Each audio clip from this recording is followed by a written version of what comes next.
So this is around 08:15 hours GMT, 8:15 in the morning on Sunday, the 16th of May 2021. And this is part A of the Khoodeelaar television channel being broadcast only online on the internet.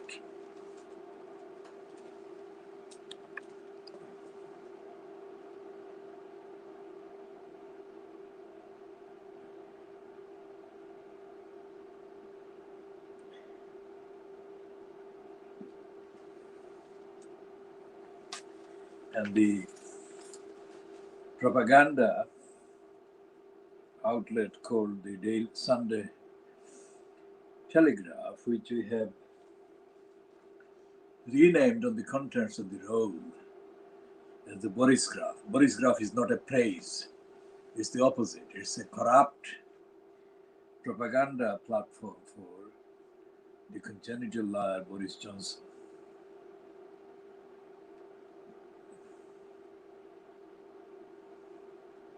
And there is this Boris Johnson linked Joanna Lumley being given the pride of place on the front page of this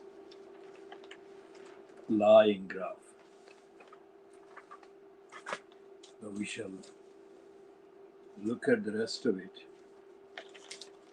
and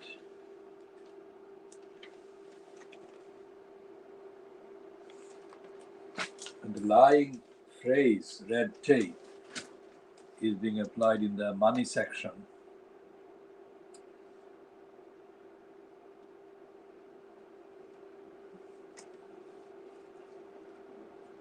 That is a contemptible contempt shown to regulation and accountability and answerability. And this is the right-wing, reactionary, big business crooks and criminals supporting Johnson and the Brexit. And they're saying that in the money section, they're saying that Rishi Sunak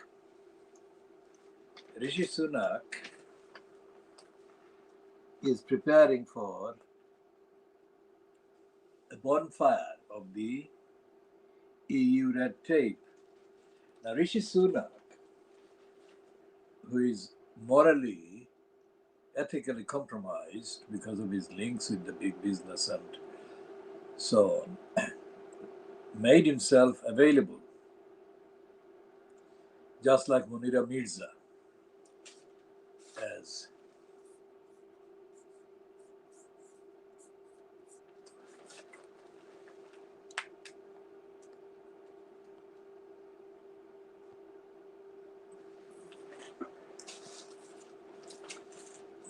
a stooge for Johnson in the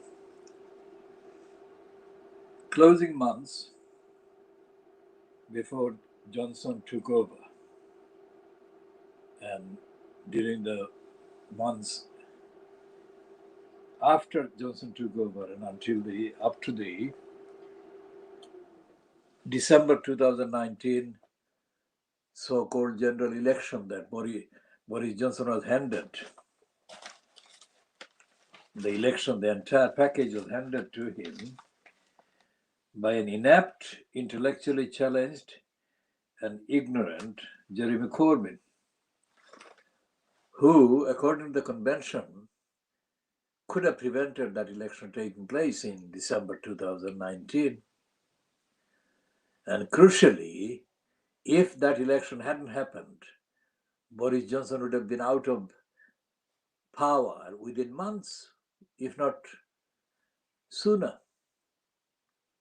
And the Conservatives would not be in such a majority in the House of Commons, which would have meant that completely different scenario politically would have happened But it was Jeremy Corbyn's stupidity,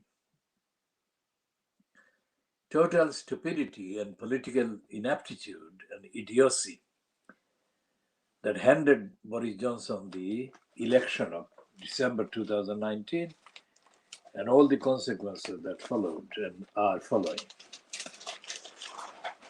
are linked to that majority in the British House of Commons that Johnson was given by Jeremy Corbyn.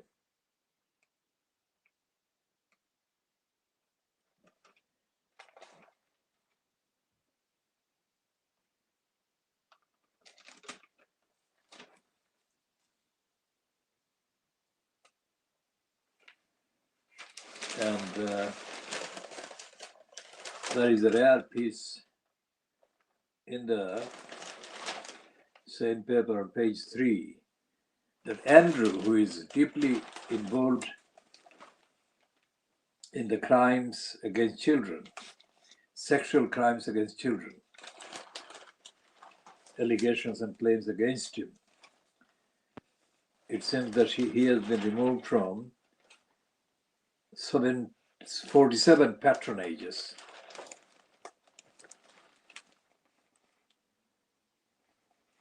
And there is an obscene grin on the face of Joanna Lumley.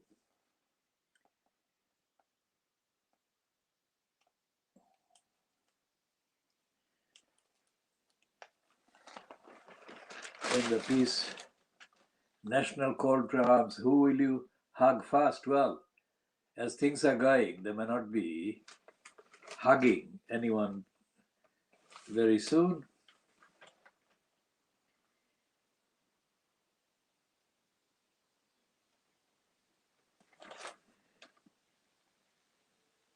Global Health Security Editor called Paul Newkey.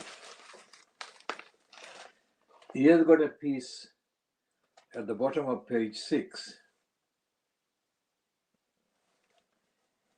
And it is headed, A Simple Equation on Indian Strain of the Virus COVID-19 Emerges from the Fog, and it's worrying the modelers.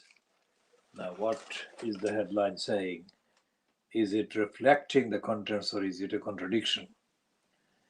Paul Newkey, Global Health Security Editor. The assessment published by SAGE on Friday about the Indian variant will have come as cold comfort to the Prime Minister, that is Johnson. It told him he was standing atop a precipice, but not which way he should turn. The data he really needed were obscured by a thick, disorientating fog. A few things are clear. The variant is here in 3 areas: London, the Midlands, and the Northwest. Total numbers have more than doubled in each of the last 2 weeks, but it is climbing from a very low base. In a small number of inner city districts, there are both rising incidence rates and a high proportion of cases suggesting community spread of the Indian virus.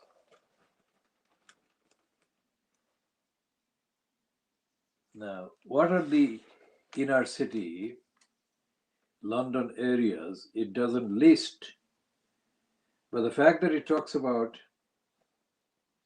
London is grim enough. And we shall be talking more about the Indian threat that Boris Johnson has invited.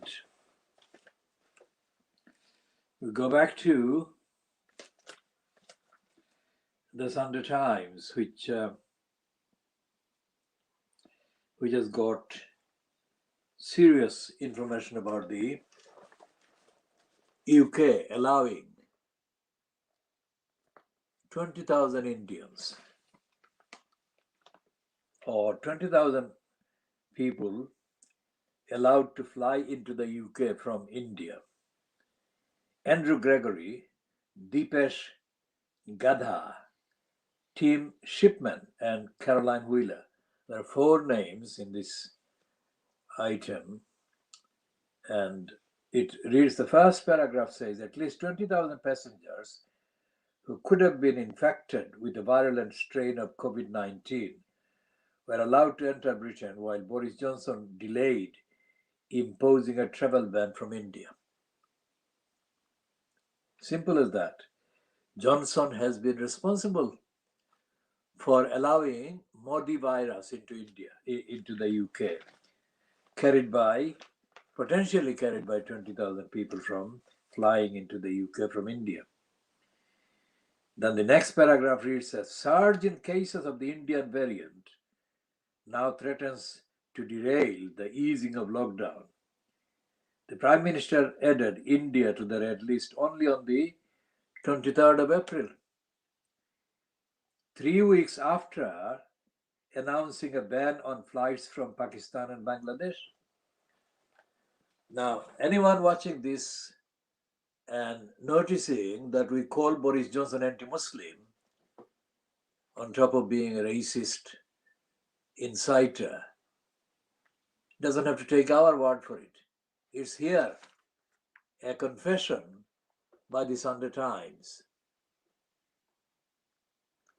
that for 21 days, that is 3 weeks,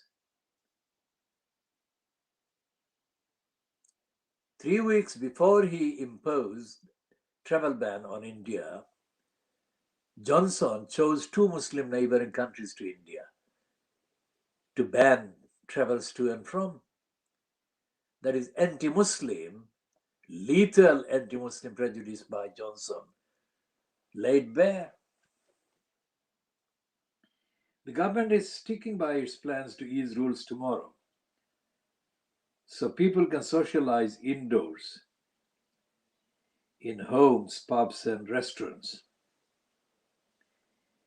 Physical contact between households will be permitted for the first time more than a year, and limited audiences will be allowed into venues. Foreign travel will also be allowed. Senior government sources said they would not be able to say whether the final lifting of lockdown could go ahead on June 21st, until a week beforehand, leaving plans for the summer up in the air. To combat the variant spread, people over 50 will have their second doses accelerated, which may cause delays for younger people. Those in England aged over 35 will be able to book vaccinations from tomorrow, that is Monday the 17th of May 2021. The government had hoped that the threshold might have been reduced this week to 30. The rise of the new variant, that is the Indian variant, the Modi variant, has caused tensions in Whitehall about whether Johnson delayed putting India on the red list because he was hoping to fly to Delhi on April 25th to discuss a post-Brexit trade deal with India's Prime Minister. That's it. It's Modi and Johnson threatening the health security of British people or people in Britain.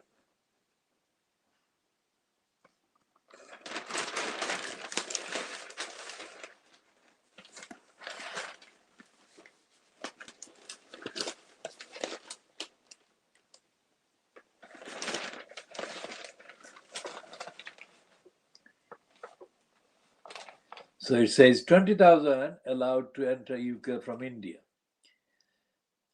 So Narendra Modi, on April 19, Johnson was forced to cancel the trip, and it was announced India would be added to the red list. Travelers were given 4 days to get home. Civil Aviation Authority statistics suggest that 900 people arrived daily from India between April 2 and April 23rd. A source who attended a war-gaming exercise on Thursday said, it's very clear that we should have closed the border to India earlier, and that Boris did not do so because he didn't want to offend Modi. Come on, more admission. Downing Street denied relations with India had any role in the Red List decision. Johnson is under pressure to delay pubs reopening. Minutes from Thursday's SAGE meeting, minutes that is evidence, show that ministers were told that if they unlocked the country on June 21st, the third wave could be twice as big as January's peak. Government sources said the modeling was not convincing. So he is going to go ahead and unleash a lethal virus spread. A government spokesman said there were 3 Indian variants and that the one now dominant was identified as a concern only 6 days after India went on the red list. Ministers are talking to Heathrow about a dedicated arrivals area for passengers from the red list countries.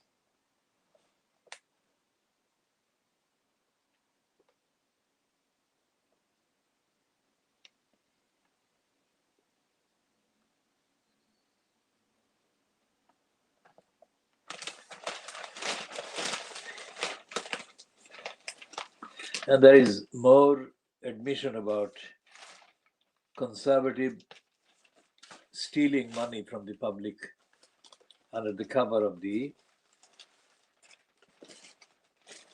COVID-19 activities. The UK's health secretary, that is Johnson's health secretary,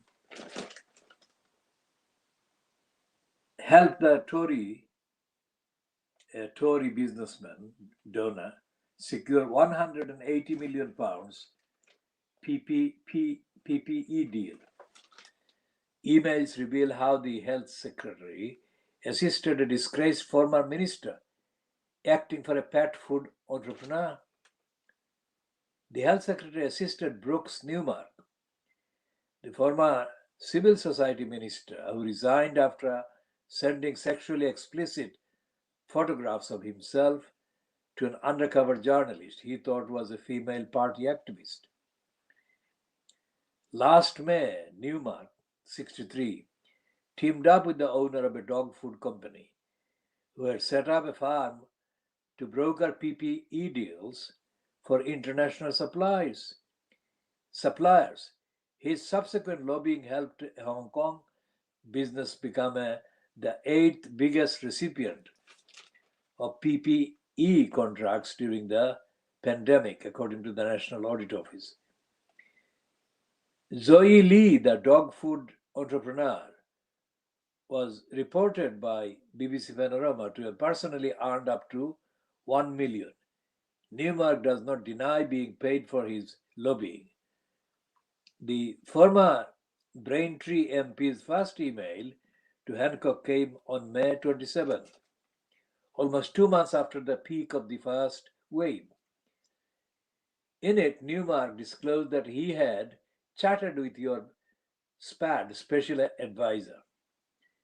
He will be circulating his idea to you, Michael Gove and Liz Truss. Newmark then attached a detailed proposal explaining that he had links to a well-connected and powerful person in China, but needed government help in accelerating deals and so on. So that's corruption by the Johnson cabal.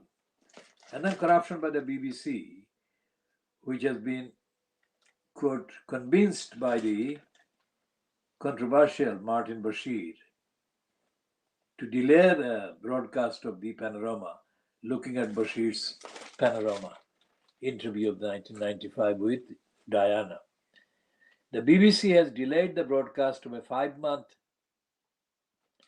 panorama investigation into Martin Bashir's interview with Diana, Princess of Wales, after the television journalist complained that it could damage his health. The program was expected to air on BBC on Monday, days before the publication of an inquiry by Lord Dyson former master of the rolls, into the methods Bashir used to persuade Diana to give him the world exclusive. The reporter was introduced to Diana by her brother. After Martin Bashir, showed Diana's brother mocked up bank statements. But on Friday evening, the BBC decided not to proceed with the program. It said, we can confirm that this panorama is postponed due to a significant duty of care issue. The decision has caused dismay at the corporation. One source said, pulling a panorama is a big deal. Pulling a panorama investigation into the BBC is a very big deal. Allies of Bashir say he was justified in urging the BBC to drop the program because he was a member of staff and it owed him a duty of care. While on sick leave, his resignation as religious editor was announced by Jonathan Munro, head of the BBC's news gathering, on Friday afternoon, but the BBC was unable to say when exactly it took effect. Sources say that the program may yet be broadcast after Dyson's inquiry is published. But the question why the BBC is concerned about the impact of a program on Bashir's health while proceeding with the publication of a judge-led inquiry. Lord Hall of Brackenhead, the former BBC Director General, has also faced difficult questions about what he knew of Bashir's methods.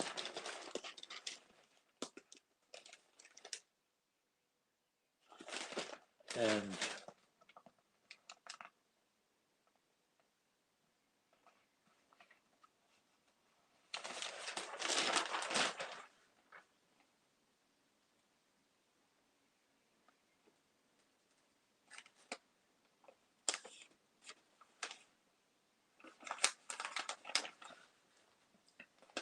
now the police, supporters of police stop and search of black people, they found a black stooge, a nephew Tom they have found in the form of a African origin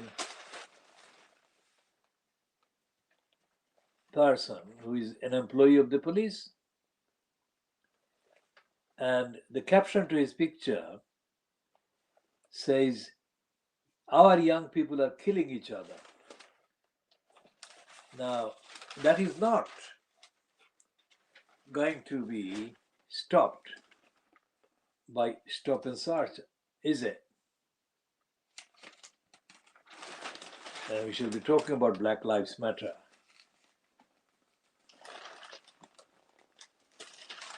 Later.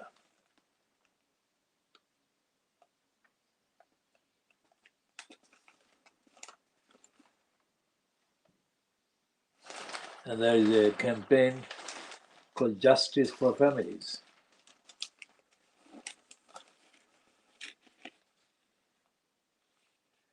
And there is a 2-page, is it an investigation? It's a politics. Johnson's right-hand man, the property baron, and an Olympic-sized loan.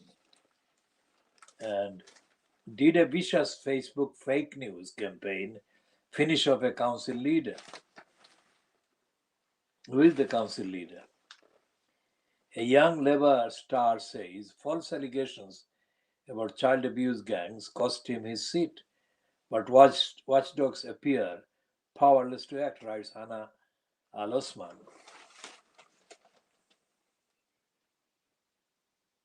Now this is a councillor called Raja Mia. He's not the Raja Mia who used to be a councillor in Tower Hamlets, I think.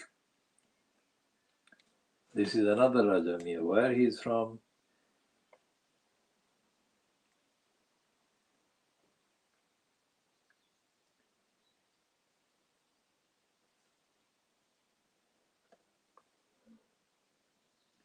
So we shall be talking about Raja Miah a bit later.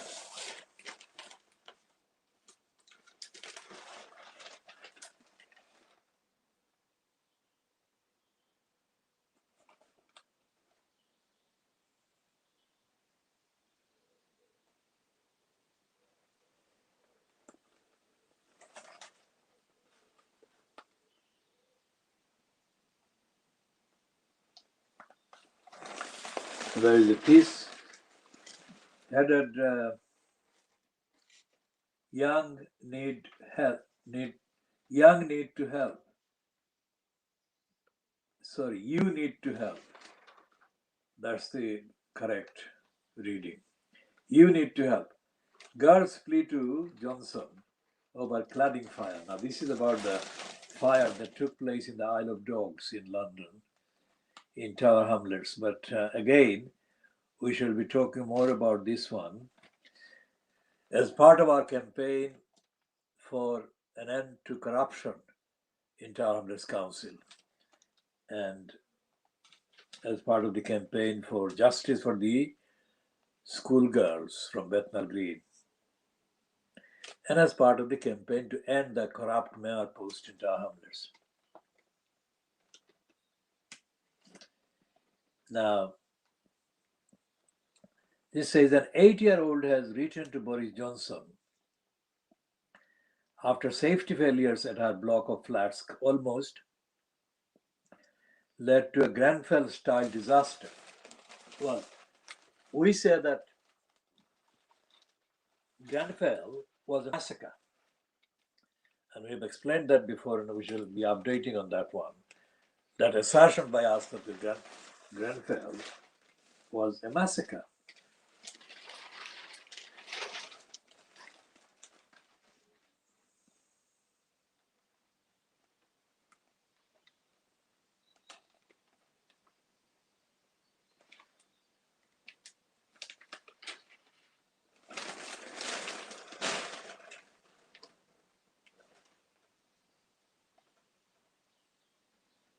And this idiotic piece by the morons at the editorial side of the stupid Sunday Times, it's a piece, but it doesn't say which country. In the land of murdered wives, small wonder they cheer a husband killer. And it's about happening in France.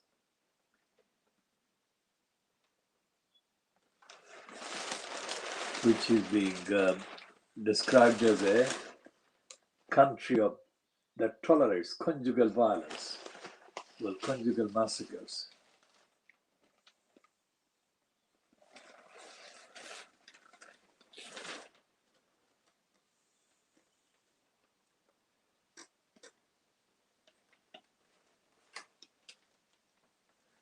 And this criminal liar with a false name, Matthew Saeed, is a complete criminal who abuses the fact that his father came from Pakistan.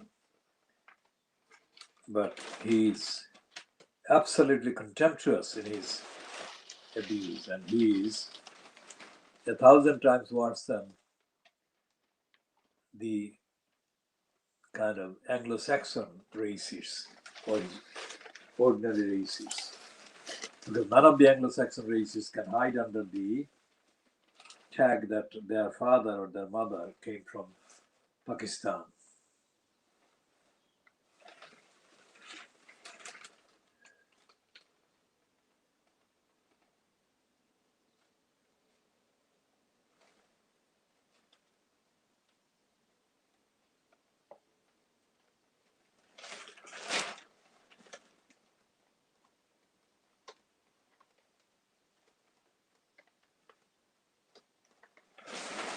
And there is a piece by Robert Colville on page 22 as a comment piece, which is headed, Johnson can't fix his biggest problems without enraging a large slice of his MPs and his voters. And there is a piece about Bill Gates, which confesses that facts emerging in the aftermath of Gates' announcement that he and his wife are divorcing. Facts are suggesting that Bill Gates may not be the squeaky clean nerd that we had thought he was. Well, we never thought that Bill Gates was even clean, let alone squeaky clean. So we shall be talking about both Bill Gates and the billionaires and how the crooks, big business crooks and criminals, make the money. The big money that they make and get away with making. Now here is a piece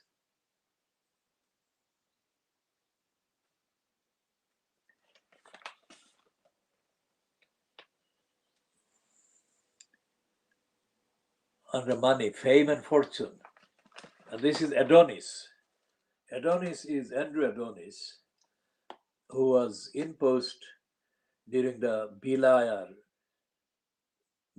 Gordon Brown years as the Secretary of State at the expense of transport. And Adonis is a big business promoter.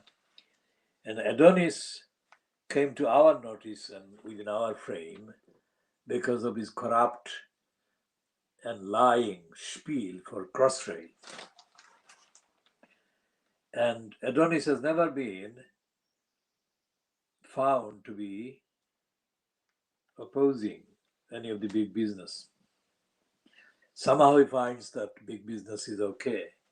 And Adonis currently is still backing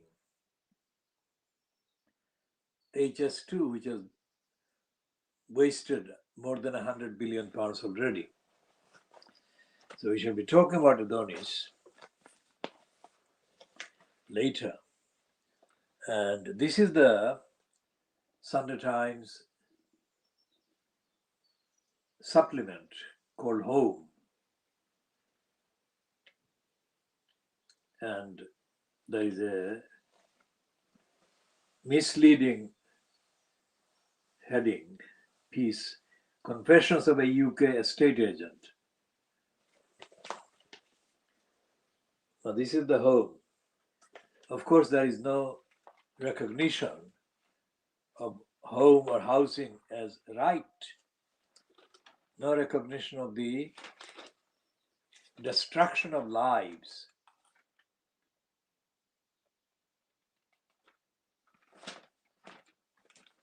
because of the lack of housing as a right. Now there is a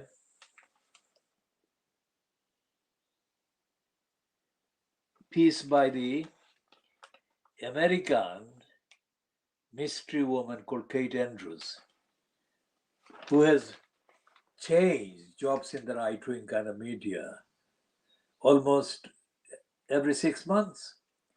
Quite how she manages to get these jobs, always as editor of some section, is the compelling mystery in that sector of Fleet Street and the mainstream media. She's a right-winger, she's a Brexiteer, she's a Trump supporter, and she's a relatively new arrival from the USA. And here she's writing in the Sunday Times, being described as the economics correspondent at the Spectator. And her piece is headed, "We need a new deal on housing. Tinkering won't fix our broken property market. Let's scrap stamp duty." Now that says it all. It's not a deal at all. It's a recipe for more housing crisis and homelessness and lack of housing. So we shall be looking at housing in a extended discussion.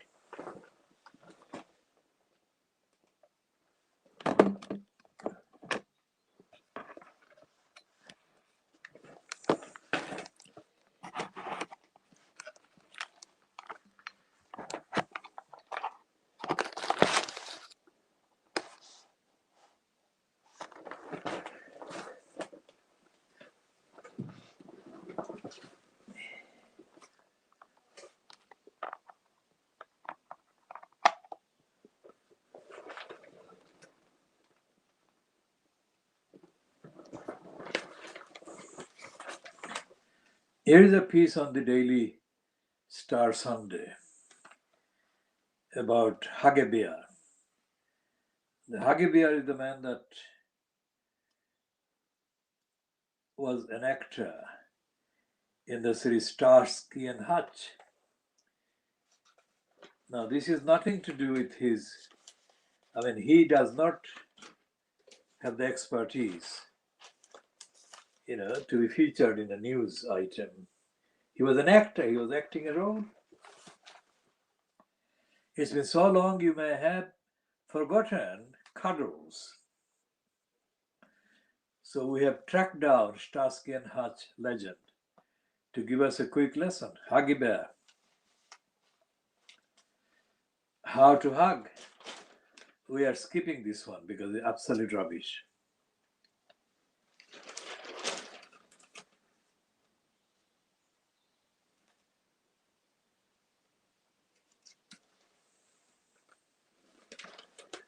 And there is a piece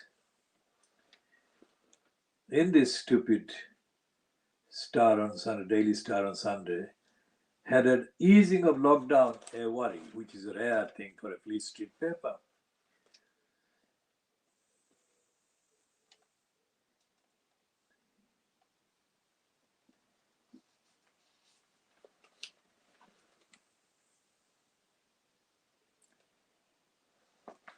And it is underplaying both the corruption by Johnson and the corruption by Priti Patel.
So this Daily Star on Sunday is as idiotic as the Daily Star on a daily basis on the weekdays. And the scum on Sunday is leading with Rashford, the footballer Rashford, and his girlfriend, both 23, have split.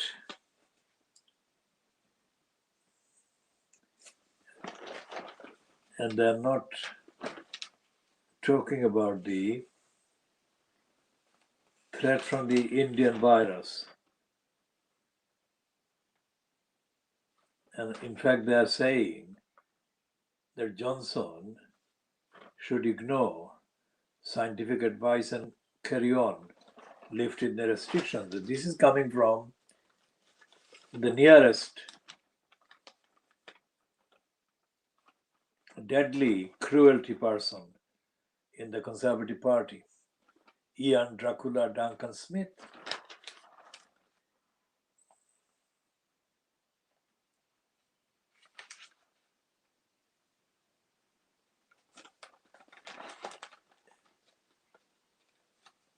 And they're saying that it cost Britain, British government, British society, £100 million to keep foreign-born or foreign criminals. And although there is the Dracula Duncan Smith advice, this scum on Sunday is admitting on pages 10 and 11 that there is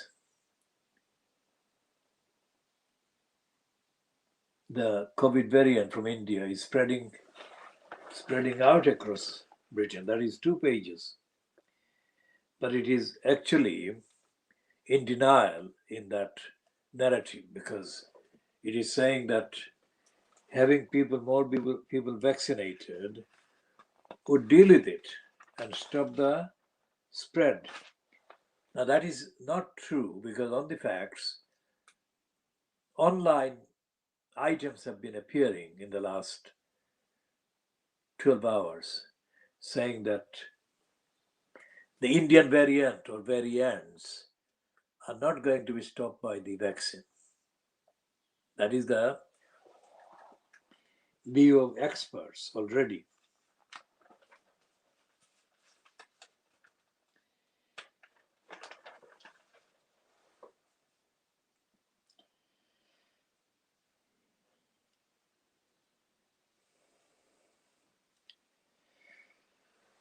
And the scum has got a comment page, editorial page, kind of ponder. Will soaring prices wreck recovery? That is, rising prices of commodities, the goods and materials is being seen as a possible preventer of so-called economic recovery.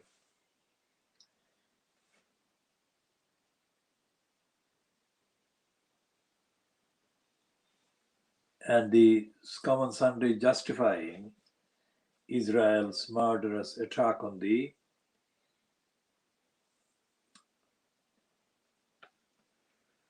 Palestinian targets.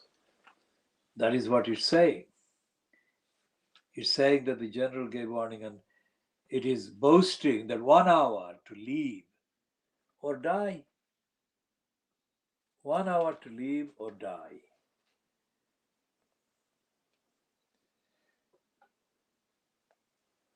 That is the choice given to Palestinian children and women and elderly and other innocent people.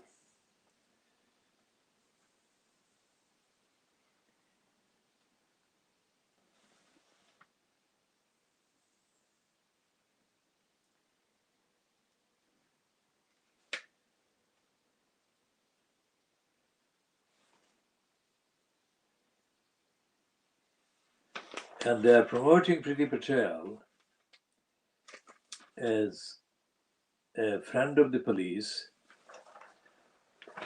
while they are hiding the fact that Priti Patel has been involved in multi-million-pound corruption of the COVID-19 NHS contract, just like Matt Hancock has been exposed as having facilitated a nearly £200 million contract.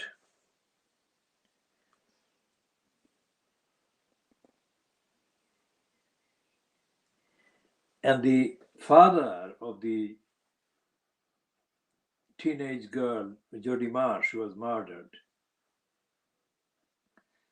is given a space in which he calls for an end to violence. Well, the violence that is so dominant in London is not unconnected with the role of the police, the role of the court system, the role of the schools, the role of the local councils.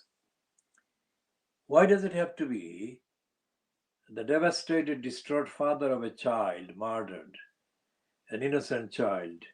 And this particular child was a very promising child in terms of her skills, abilities, and contacts, and her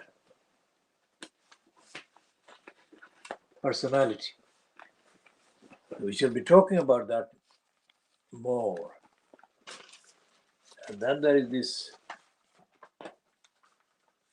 mirror group, Sunday People, which claims proud to be independent. Well, the Sunday People is not independent, never has been. And there is a rare heading on the front page, at the bottom of the front page. The top of the front page is mainly taken up by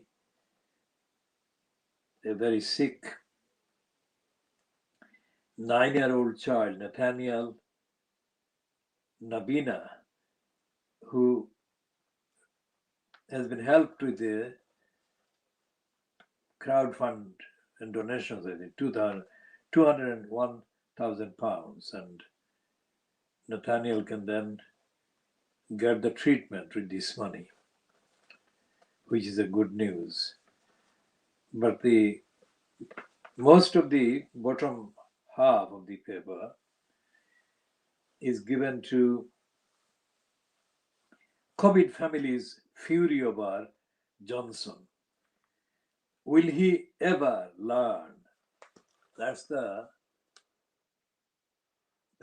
paraphrased heading. We have paraphrased. We have added Johnson for clarity and expressibility in that statement.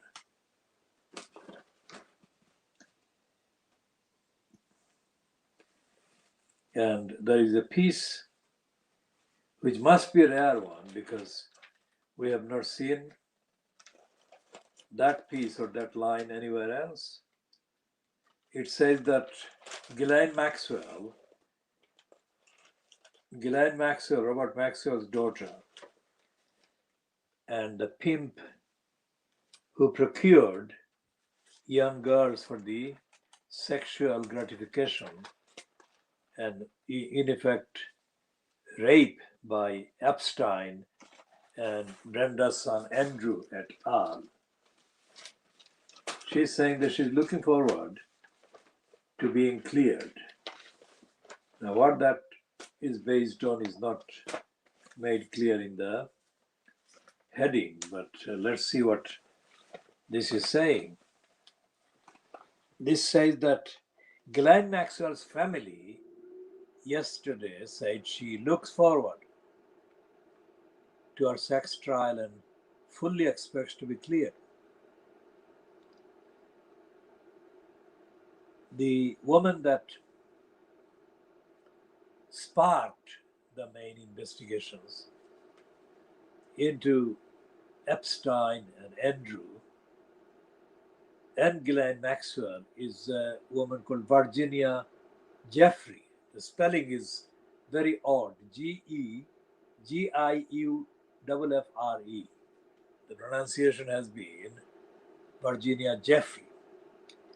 Ghislaine Maxwell's family yesterday said she looks forward to her sex trial and fully expects to be cleared.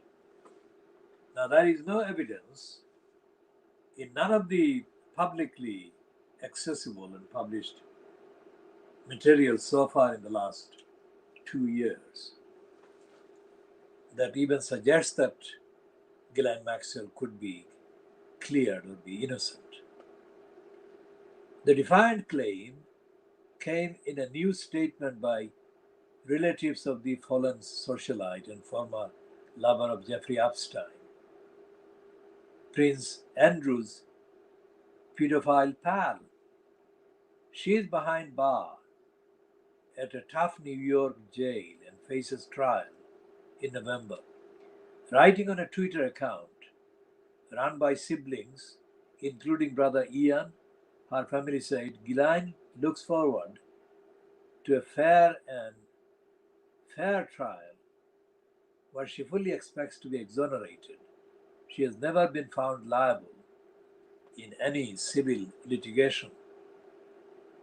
None of the allegations has ever been tested by cross-examination with witnesses under oath.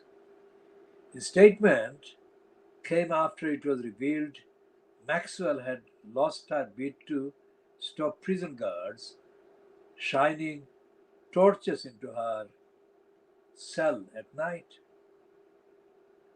Judge Alison Nathan said officials at the Metropolitan Detention Center in New York were entitled to conduct flashlight surveillance every 15 minutes, and that the checkups were appropriate because the British socialite has been housed alone, faced serious charges, and might experience stress from the high profile case.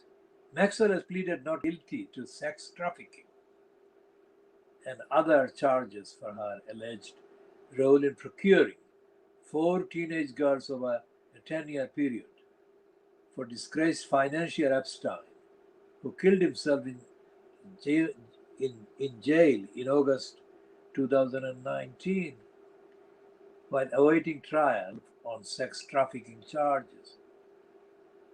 Ghislaine Maxwell faces total jail terms of up to 80 years if convicted of the charges, which include sex trafficking charges involving a 14-year-old girl, added last month. Her latest accuser's testimony also threatens to draw Epstein's pal Prince Andrew further into the scandal, as the alleged victim claims Maxwell groomed her in part of Epstein's Manhattan mansion, which was used by the prince around the same time. Prince Andrew strongly denies any wrongdoing. The new accuser claims she was paid hundreds of dollars, aged 14 to in 2001, to give the late Epstein sexual massages.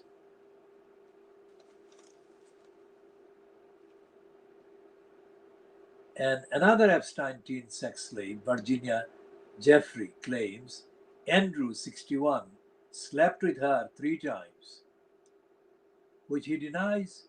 Maxwell, daughter of the late publishing tycoon Robert, was arrested at her remote New Hampshire home last July, accused of assisting Epstein in a sexual abuse of 3 minors between 94 and 97. Her trial date had been set for July 12 this year, but it was put back to allow her team to further prepare her defense after prosecutors filed 2 additional charges of sex trafficking that relate to a later period between 2001 and 2004. She is believed to have been in a relationship with Epstein for several years in the early 1990s and remained close to him, introducing him to a string of rich and powerful names, including her longtime pal, Prince Andrew. A judge denied her bail 3 times, saying she was a risk to flee despite her claims that she was willing to renounce her UK and French citizenships. They don't mention that they say the publishing tycoon, Robert, but they don't say that the publishing tycoon owned the Sunday People as well.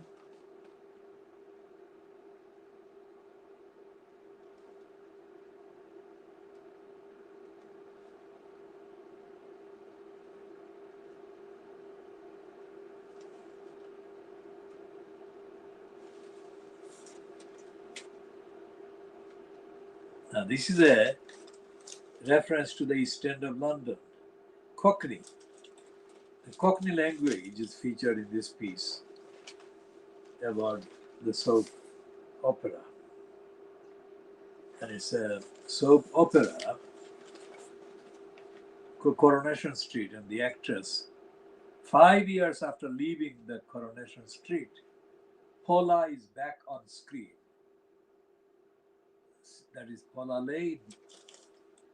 So that's the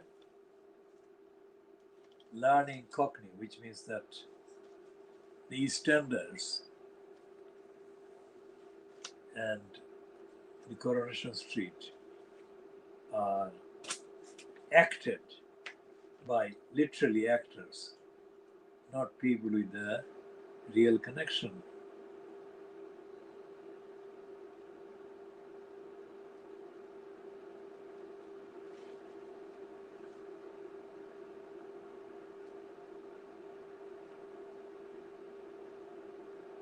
And here is a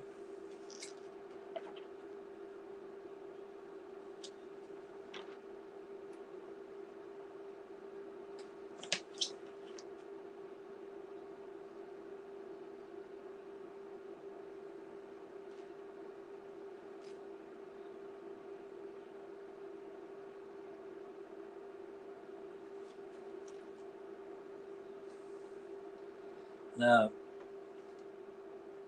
the Mail on Sunday has been over promoting Elizabeth Day. And this is the one that she's talking about her wedding without any guests. We shall be talking more about Elizabeth Day in context later. And this is the Observer, the Sunday version of the Guardian Observer, which is saying that Israeli airstrike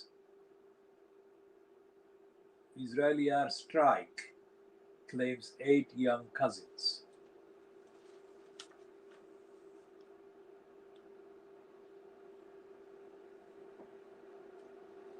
And the main item is about Johnson. According to the Observer, Johnson must think again on plans to relax COVID rules. This is the one that is similar to what happened in April. When Johnson was kind of absolutely excited by the prospect of going to meet the criminal against humanity, Narendra Modi. And he was going to do that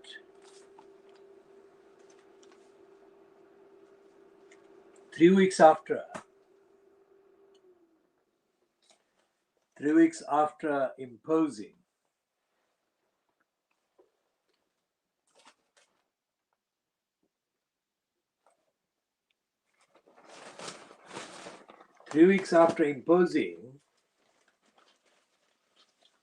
travel ban on on Bangladesh and Pakistan. Now, Johnson did that fully in the knowledge that neither Bangladesh nor Pakistan had the level of the COVID-19 virus anywhere near comparable to that in India already. So he imposed the travel bans on India, on Bangladesh and Pakistan, that is India's neighbors, but didn't impose anything on India, where the COVID virus had already been developing in a dangerous way, spreading in a dangerous way. So why did Boris Johnson impose the restrictions against Bangladesh and Pakistan? There is no reason for connected with the actual virus or the safety of the British people as linkable with Bangladesh or Pakistan. The only thing that Johnson can be shown to have had in his mind working against Bangladesh and Pakistan was that both countries were Muslim majority countries. And Boris Johnson wanted to ban Muslims. Remember Trump? That is what was working in his mind. Now, this is coming to the fore, that is to say, in today's papers and in the last 2 days, various online posts and tweets by people, including people working in Fleet Street and people working in Sky News and others. Not necessarily so much the BBC, because the BBC has become the propaganda platform for liars fronted by Boris Johnson. So the online posts by the likes of the ITV's political person, Robert Peston, and Sky News' Edward Conway, they have both pointed out that Johnson knew at the beginning of April 2021 that India was experiencing lethal spread of the virus.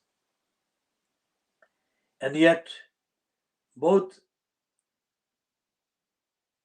Bangladesh and Pakistan were not experiencing anything comparable. So he imposed the ban on both Bangladesh and Pakistan, despite the fact that both Bangladesh and Pakistan were experiencing, in comparison with India, far less virulent strain and the variant of the Indian virus. And that shows that Johnson is motivated, even when supposedly taking action without any party political or personal political prejudice, but for public health. He is motivated by his own prejudice against Muslims. And his prejudice is costly because it is now acknowledged by, as the Sunday Times has acknowledged, that 20,000 people have been allowed in at the rate of 900 Indians every day being allowed into Britain.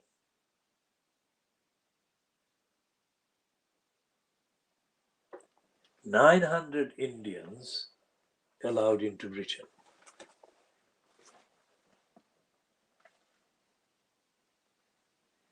And the Mail on Sunday is continuing to be stupid. Despite all these,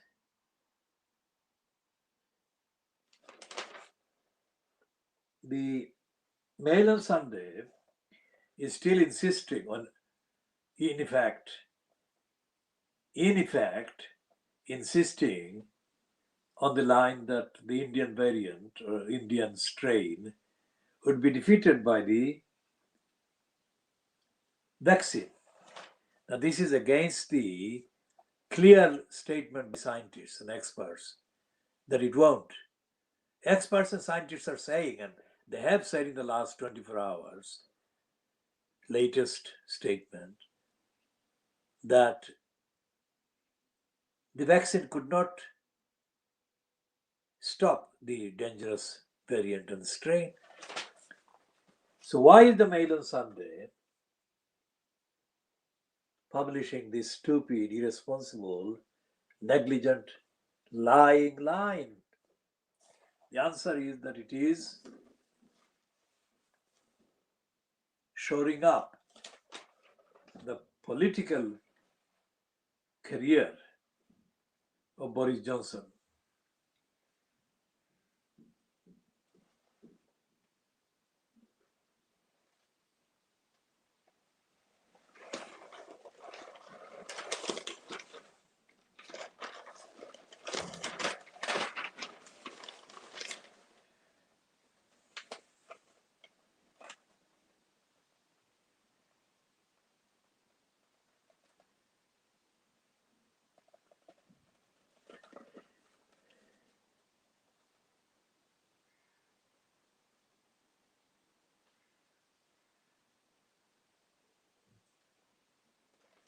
And the Mail on Sunday is attacking the gypsy community.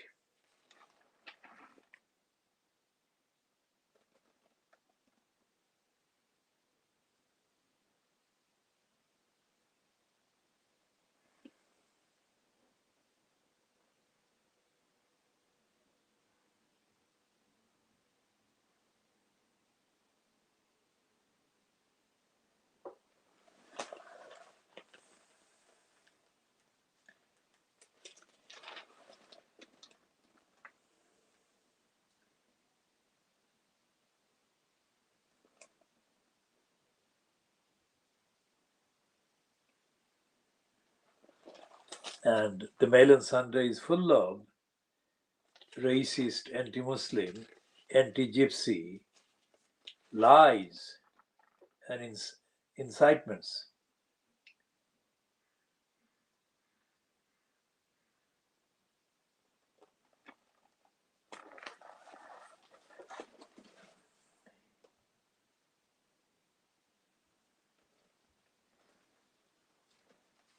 And the raging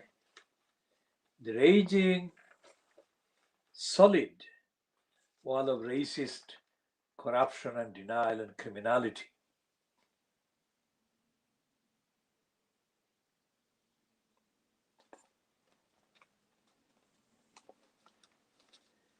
is exposed in the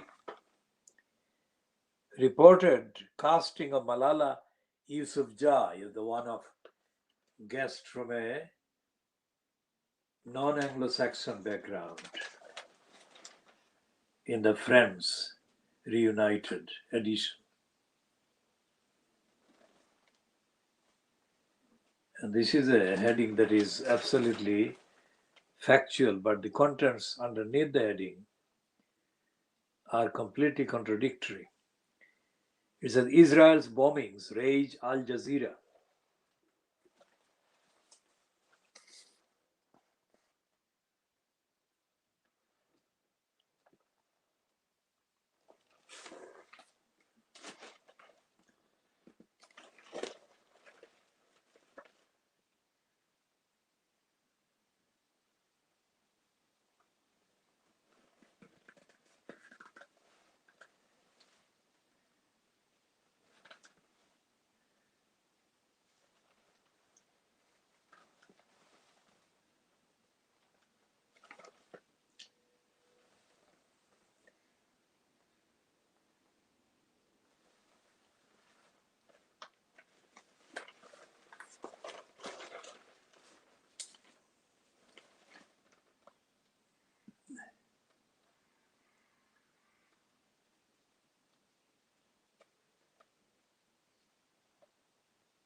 And I've got a piece by Gavin Esler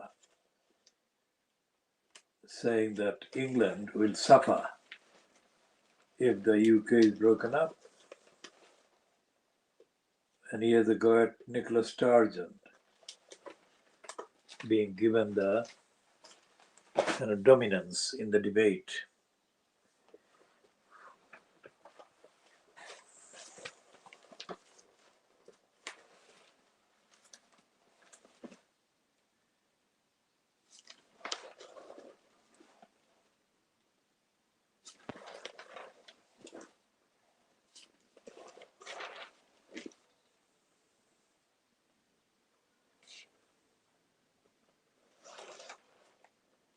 And the BBC has been kind of pushed into another lying stance. According to the Mail on Sunday, it's saying that the Panorama program into Martin Bashir's Panorama may never be shown.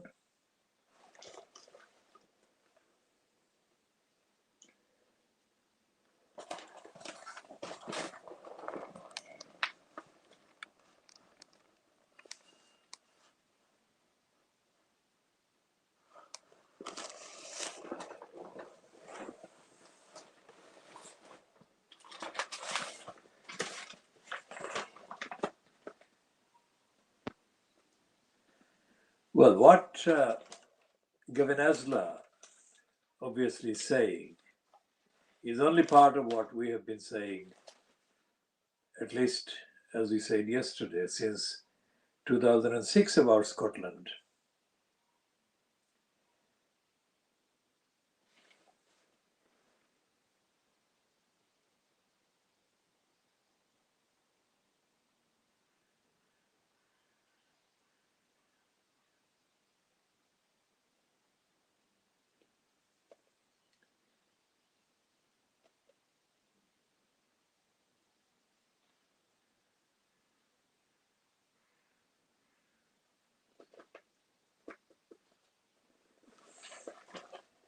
Because we have been saying since at least 2006 that the racist anti-Scots propaganda that Ken Lying Steel Livingstone was fueling was going to cost the UK and was not based on any fair recognition of the various roles being played by Scottish people and the English. The line in England, the line in Fleet Street has been that the Scots or the people in Scotland were being given unfair advantage, unfair treatment, and unfair amounts of money in grants by the UK central government. Now that is never explained as to why that is. So if the Scots were being given unfair amount of grants, money and support, then surely that should be stopped. And it hasn't been stopped. But they keep mentioning the fact that the Scots are being given unfair amount or unfair rates of funds by the Westminster-based UK central government. And in the case of Ken Lying Steel Livingstone and his propaganda, which was clearly motivated by his sucking up to the racist elements in Little England, so that his prospects at the election would be enhanced. Livingstone is a congenital liar. Livingstone is not an honest person telling the truth.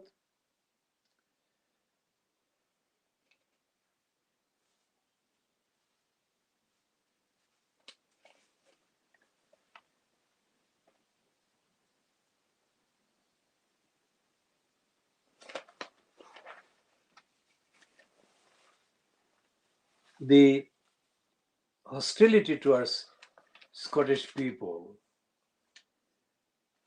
exhibited in Ken Lying Steel Livingstone's repeated sloganeering that was given space by the London Evening, No Standard,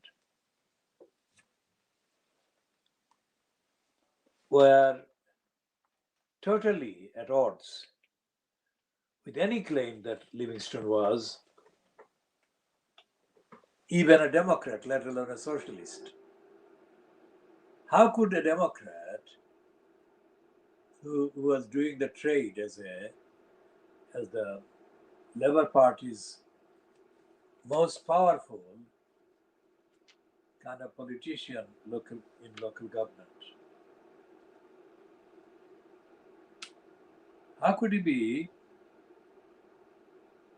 talking about Scotland in the way that he was doing? And there was no comment. There was no comment, let alone condemnation of. There was no comment about what Livingstone, Lying Steel, was saying against the Scots, the Scottish people. Was it bad enough? No. Because even Alex Salmond, who was in leadership position at the SNP,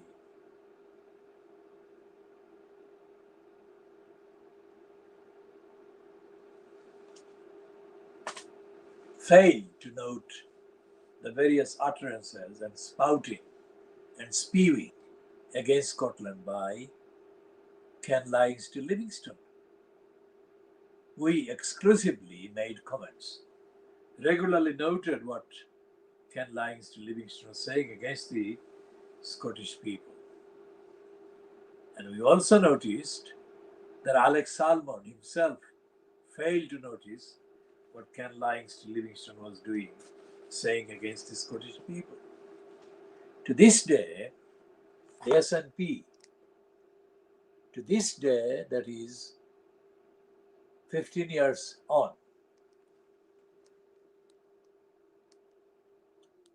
since we began pointing out Ken Livingstone Livingstone's anti-Scots utterances, there has been no reference to Ken Livingstone Livingstone's role, utterances, from Alex Salmond, from Nicola Sturgeon, nor from any of the other SNP persons who I include in the list as being members of the SNP kind of parliamentary group in the Westminster Parliament.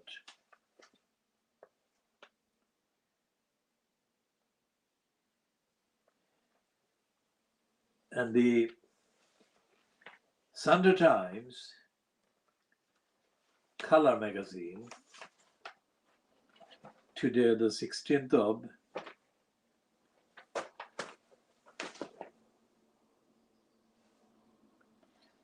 May 2021, has got a supplement. Well, the Sunday Times has got a supplement overly celebrating the opening of the country after the ending of the lockdown. Now that's looks like it was planned, written, and packed, printed before the acknowledgement of the Indian strain that is now dominating the main news about the COVID relaxation this weekend.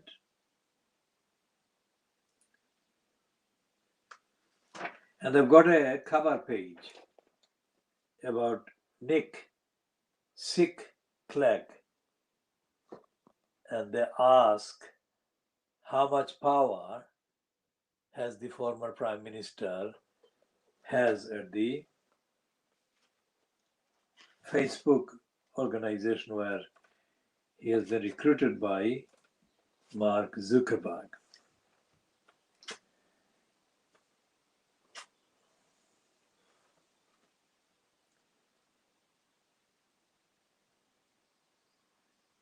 Well, he's a sellout, and he has done the job of helping the Facebook lies, Zuckerberg's lies.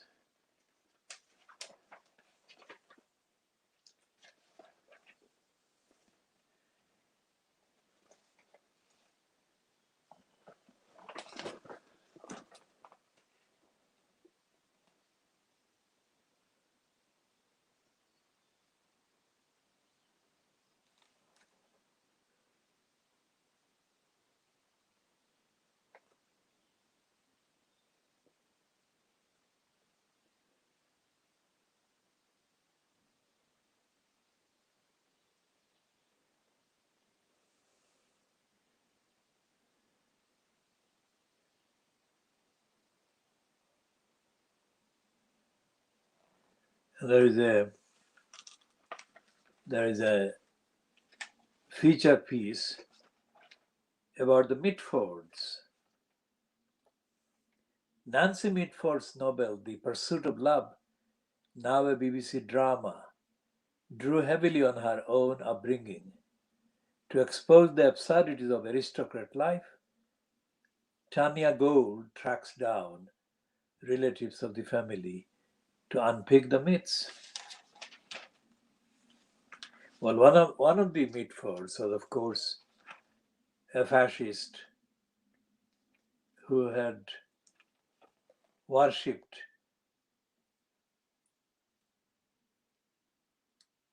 Hitler.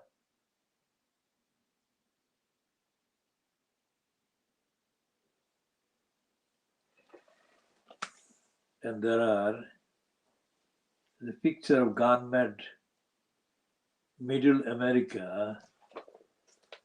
This is the picture that they're running on this. There are literally thousands of guns, and it is absolute lunacy.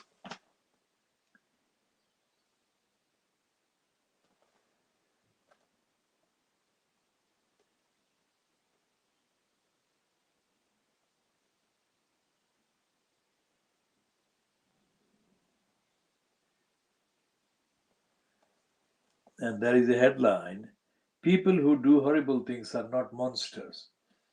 Well, if they're not monsters, what are they? This is an idiocy. This headline is idiotic, as is the piece.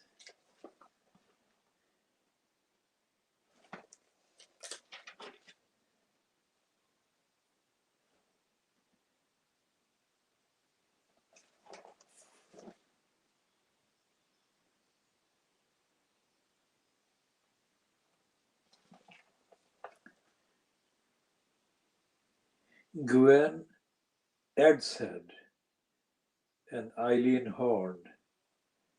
They wrote The Devil You Know, Stories of Human Cruelty and Compassion, published on June the 3rd by Faber.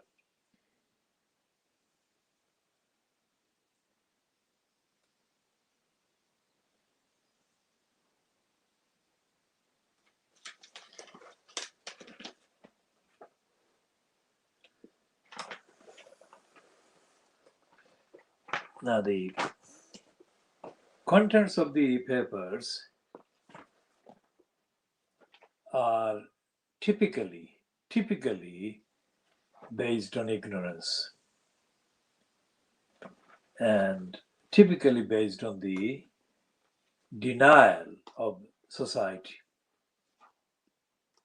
What the contents show is not about the highest standard and the highest frequency of concern and care and responsibility that must be upheld round the clock for society to exist and for crime to be eliminated and cruelty to be ended. It is to sell, it is a rivalry, it is a kind of commercial pitch as to who should sell more and who should be selling and what's the selling point.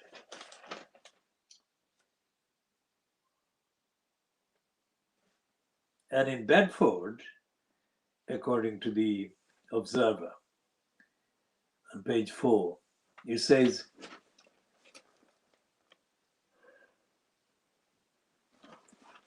crisis, what crisis? Bemused Bedford shrugs off arrival of Indian variant. That is what I said. It's not about society, not about protecting society, but about peddling a line. There is this Observer, which is the only one on the front page or on the main kind of page, about the Indian variant.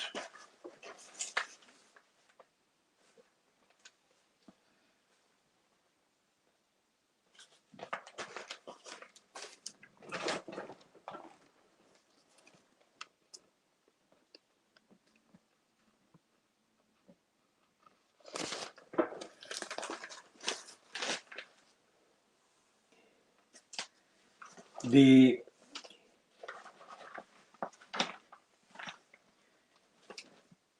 Observer runs a piece on 2 pages. One is Emma Graham Harrison and Harriet Sherwood and Sufyan Taha in Jerusalem. The 2 white women's names, of course, relate to their being located either in Tel Aviv or somewhere else, not in Jerusalem. And they're putting the name of the Arab, the Palestinian, at the bottom of the list.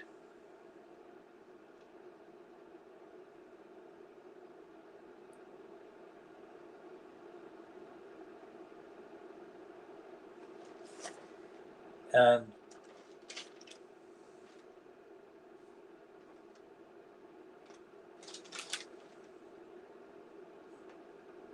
there is a piece in the Observer about who is missing. Top author stars anger with 2 white history. Well, this is not a news item. This is not a feature item either. This is the truth.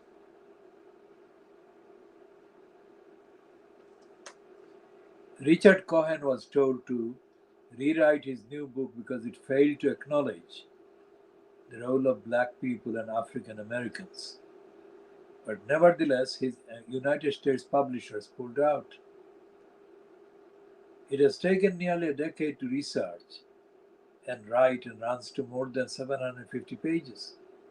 But the history makers described it as an epic exploration of those who write about the past has itself been rewritten after its author failed to take into account enough black historians, academics, and writers. Now, this one is again contextually very much relevant to the Kitten's house in Brick Lane and all the other houses that are included in the list of the main list fronted by the Kitten's house. And we shall be, of course, updating on the Kitten's house in due course. Now, talking about the cladding of comparable kind of type to the Grenfell Tower, where 72 people are massacred in 2017. The so-called letter from 8-year-old child to Johnson is, of course, a made-up letter. An 8-year-old child could not write that letter. Whenever such a claim is made, it is intentionally made to create an emotional response.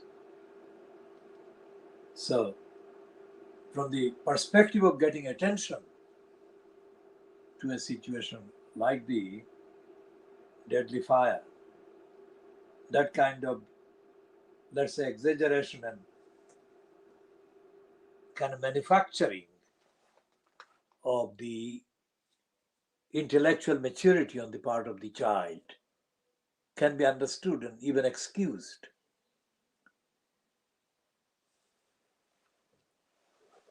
So, when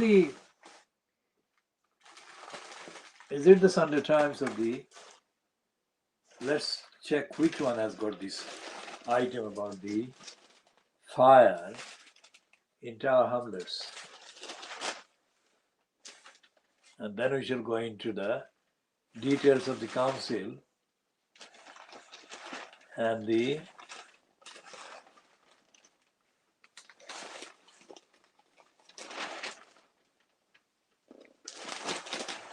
failure of the council and the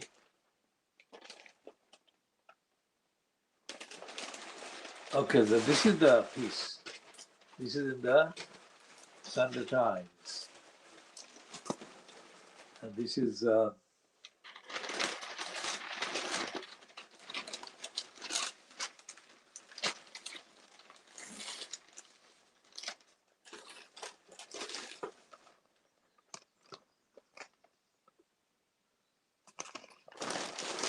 it reads, "You need to help. Girls plea to Prime Minister." We call it Boris Johnson.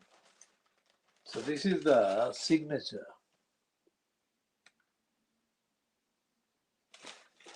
Well, this is not written by an 8-year-old. The 8-year-old is being exhibited as the fronter of the kind of call, which, as I have already said, is understandable and to an extent excusable.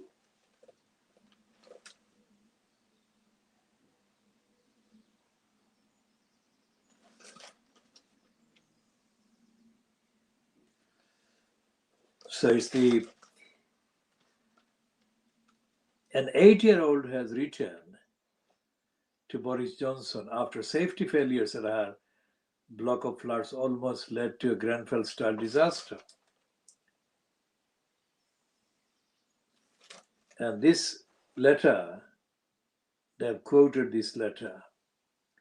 "I'm writing to you about an incident that happened in New Providence Wharf on May 7, 2021. This is not the text of an 8-year-old.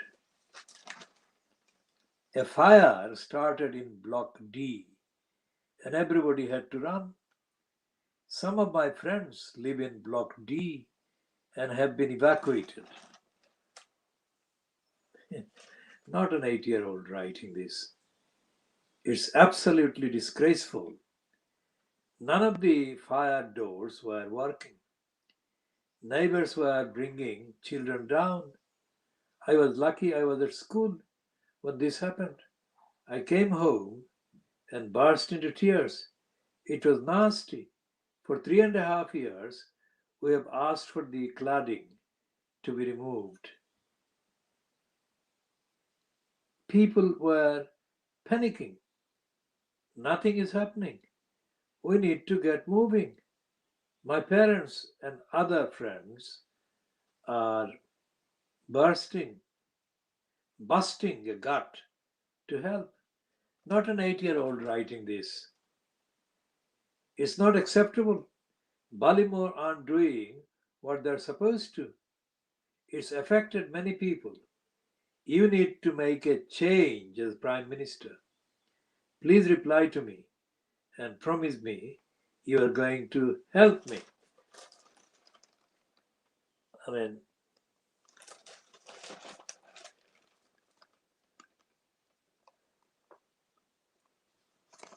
this is the so-called letter. Anyway, the main piece is the one that should be treated as the substance of this. An 8-year-old girl has written, well, that is the plug, that is the part of the plug of the paper, by the paper and the people who have got them involved in this. A reconstruction from witness interviews and video reveals how close a blaze at New Providence Wharf 9 days ago came to repeating the Grenfell Tower tragedy that cost 72 lives in 2017. New footage shows the fire climbed up outside the 3 floors in 15 seconds. After escaping the 8th floor flat where it started. This happened while residents trapped on the balconies covered their faces with wet towels, cycling masks, and swimming goggles as they shouted for help. Well, this is about cladding. But what it doesn't cover, and what it should cover, is the role of the local council and the role of the central government, local MPs, the Greater London Assembly, the mayor at the expense of London, and so on. We shall be talking more about all of these in the next part. We are ending this part at just after 09:52 hours GMT